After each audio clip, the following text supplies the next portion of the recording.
Hello and welcome to another English Dota commentary made by myself, Magic, and And I'm Dutai. yeah, so we're doing a dual commentary on another Dota game, which is Navi versus M5. Now, Navi is a pretty good is a really good team, okay, and M5 as well. I think I've seen them a couple of Yeah, times. I've seen M5 in a couple of games, and yeah, they do perform quite well in their games. Right. And so let's just go into the pick and ban analysis. Oh wait, hold on. To all the viewers out there, bear in mind that this whatever we say in this video is purely of our own opinion, and of course they are very arguable. Right. So we're not gonna come across as our opinions being absolute, and yeah, of course we are open to comments and feedbacks and all. Thank you. Yes, and to all that has given us feedback, we really appreciate it, and you know who you are, and this directed to someone. But anyways, Yeah. yeah. Okay. Anyways, so looking Okay, yeah, at let's okay, yes, let's get on to it. okay, looking at the bands, we have Doom, Clockwork, and Visage. Okay, on Mhm. the Sentinel side, first band, and we have Weaver, Invoker, and Syllabaire. Yeah. Um I think these are quite standard bans by both sides, in fact. The only unusual thing is I see M5 banning Syllabaire with in the first ban phase. Yes. But Navi is also known for very good pushing strats, or they're very good at using certain heroes to their advantage when it comes to pressuring lanes. So Yeah. it's not a it. I would say it's a respect ban slash normal ban, because Syllabaire is kind of worth the ban. Same goes to Doombringer. We don't really see Doombringer being banned, but it's still a good ban in the beginning. Yeah. Is justifiable to ban. Okay, so let's just go into the picks. Okay. Okay. Yeah, so on Navi's side, we see AA, Pugna and VS, very solid first pick phase. Uh, Um, why don't we just talk about all five of the heroes? okay. Um, yeah, so again we see Enigma on Navi's side, which is gonna be played by Artstyle. Right. Yes. Yeah, we saw Enigma in another game by Navi as well. It's in our first uploaded commentary. Right. Where Navi used Enigma as well. Right. We see AA Morphling, VS, Pugna, and VS. So these five heroes can push really hard. Okay, together Mhm. as a whole. And we see the Scourge side. We have Lich, ES, SF, Venomancer, and Razor. Now this on the Scourge side, they are not really a push strat. As you can see from the heroes, they're not Yes. really pushing except for Veno. But in general, their heroes are relatively more standard. Yeah, they are. Yeah, obviously. I mean, of course, we expect the SF to be soloing mid, and probably Veno will be going to the long lane. Right. That's what I expect as well. Or even the Lich can go there, Oh yeah, probably the Lich too. Sorry, I forgot about that. because the Lich can Dark Ritual his creeps to to compete with the Enigma. Yeah, true. Yeah, But you know what I mean. yeah, but then again, if Lich does that, then but Oh. the thing is, Lich would probably not be going up against Enigma. Enigma will probably be in the long lane, in the top lane, and Lich will probably be in the bottom lane. Right. Okay. But I anyway, guess they are subject to change anytime when depending on how the lane goes. but judging from the heroes, Enigma could be a Forest Enigma. So because we have Puck and AA, depending on how they want to do it. Yeah. Okay. So So let's just go into let's start yeah. the replay. Okay, in 3, 2, 1, go. Okay. All right. Okay, so we see an ES just doing a demo stun. Right. Okay, so let's check out the lanings. Okay, so Pugna is going mid. Okay, and then Enigma is going. Oh, so AA Enigma is going top, laning top, Mm-hmm. and AA is going to tri lane with Morphling VS. So we are going to see a tri lane AA Yeah, as a support role. yeah. Personally, I've not seen an AA doing a tri lane yet in competitive Dota. Right. Although it's possible because AA has such a good have very good skills. Basically, you have a slow and a stun, depending on how you follow up the skill. On AA, of Yeah, course, cold feet and the ice vortex.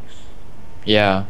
Now we see like really non-standard laning from oh no, it's not non-standard, it's another tri lane on top lane, and Mm-hmm. we have a leech in the long lane bottom. We have soloing def, soloing mid, to be expected. This is to be expected, of course. Yeah. Okay, so they're just no one is going to go for smoke gank on the bottom.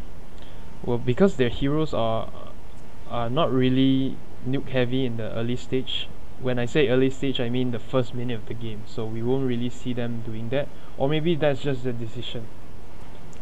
Mm-hmm. Yeah, that's probably just a decision. I mean, I'm quite sure if they go all five, they could catch someone. Right? They could.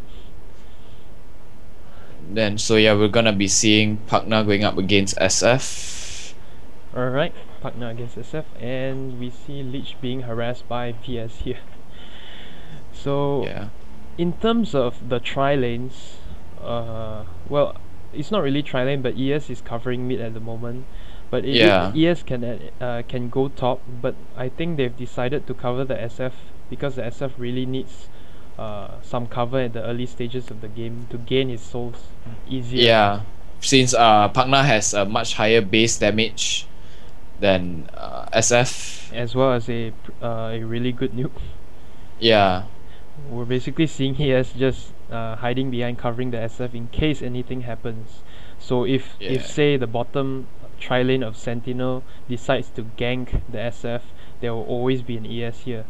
And ES is doing a good job actually. He's actually helping the SF blocking the creeps before they reach the lane to keep the creep equilibrium. Yeah. Really nice move by ES, and this move here may be small, but it is really important for mid lane solo. Yeah, because it's really important for SF to gain dominance over the lane if he is to be effective. Right, right. And SF, yeah, in mid lane, equilibrium is very important for the heroes, because you have the unlike the top and bottom, you have the how should I put this, the difference in the levels of the ground. Like one is at like okay, never mind what I said. Anyways, I don't know how to describe, my English is not so good. But anyways, we see the tri lane pressuring the bottom lane since it's Yeah, Lich is being very pressured here. as opposed to the Enigma having Eidolons. Yeah, we can really see how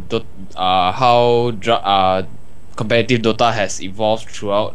I mean, about 3 to 4 years ago, people are like, the farmers are like keeping the enemy creeps as close to their own tower as possible, Right. Yeah. because they want to keep the farm. But now it has evolved to a stage where they are just trying to break every single tower down as soon as possible. Right, right. And if I'm not mistaken, DTS did a very good thing with the Syllabaire, where they did the very gay pushing strat, where they would just push down your towers and pressure your towers without you having to do anything. And Navi is no different in the sense of pressuring your lanes, which is the Yeah. emphasis whenever you see a Navi game. Oh, we see ES engaging on the Morphling there. He's not gonna. He threw a fissure, and he Oh. blocks. Oh, but the Morphling has mana to escape. So Right. then we see Enigma. Enigma has actually already left top lane, because I think he couldn't get any experience and gold, so he's actually foresting now. Well, this is not uncommon because Like if you're going against a tri-lane, it's very hard to get experience and gold. So if you can manage to push the creeps up here, like to the opponent's tower, you can actually go down to go neutral, go to the neutral camps and gain some levels there, especially if you're an Enigma. Yeah, and I guess a Razor can't really push the tower down as that quickly as well. So I think it's alright for the Enigma to actually leave the lane. Right. Yeah. Yes, but we see the Enigma going back to top now. I think he just took opportunity that the creeps are over at the offensive side. So And to be noted, this is not an easy thing to do. The timing is very, very important. yes, Like you could like so easily just mess up your timing or your awareness, like by getting greedy or getting extra spawns. And what we can see that Enigma doing is he's actually getting much extra experience from doing this, going to neutral, waiting for creeps to gather and come to tower, and then now he has a lot of experience. However, the Razor still has the experience advantage over Enigma. yeah. I think that's why the Veno and ES can already leave the lane, because Razor can handle Enigma on his own now, and he can really hold the Enigma down. Right. So we see Veno and ES going to bottom to help out the Lich. Yes. Okay. And they can actually see the